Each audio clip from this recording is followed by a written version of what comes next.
Because Harry's been busy again in writing stuff and getting involved in the Daily Telegraph. So Angela, what is going on here? Yes, I mean, it's very interesting because what he says in the Telegraph is that his big aim is to curtail totally the royal family having any connection with the press, and in that way he will save them. And he's saying that with the utmost hypocrisy because he had 3 full pages in the Telegraph today. So it means that it's fine for me, but not for you. I mean, it's an astonishing comment.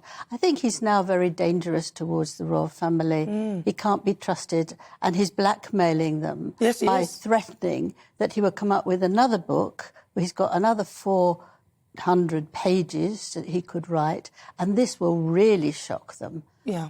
And I think as well, his comment that he wants to take over bringing up Charlotte and Louis, the 2 who won't be the monarch, and so that they don't end up like him.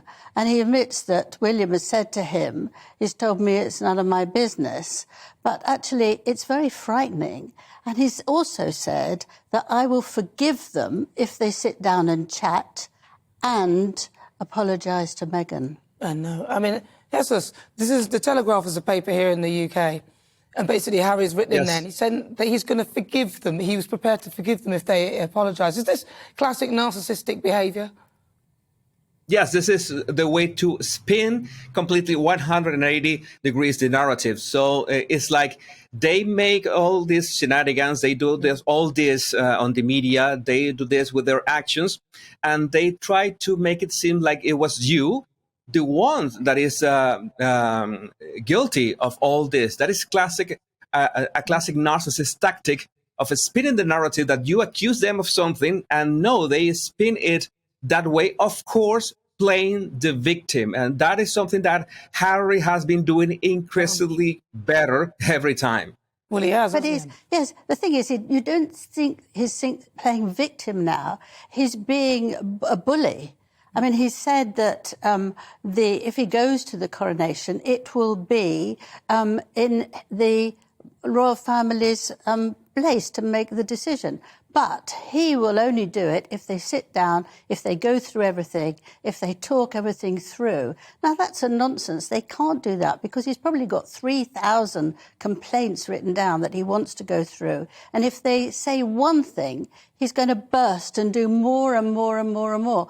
I mean, it's very difficult for the royal family, but I now think he is a danger, and they have to take care to protect themselves from his nonsense. He lives in California. How can he look after and manage the royal family? He couldn't anyway. But it's absolute drosh. It is absolute dross. It really is. Well, listen, Jesus Enriquez Dross is the body language guy.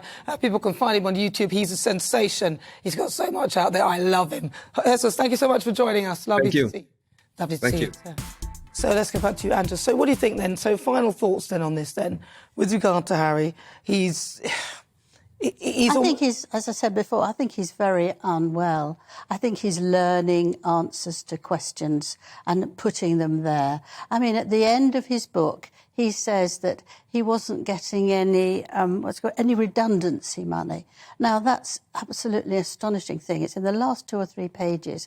This is a Meghan comment, because she said, if you remember, soon after she went and did engagements, that she was astonished she wasn't paid for it. So they're thinking of the royal family like a company, and therefore, after he's served them for X years, he should do that. He also blames them for not giving him not letting him know how to be independent. And I think that's absolutely true.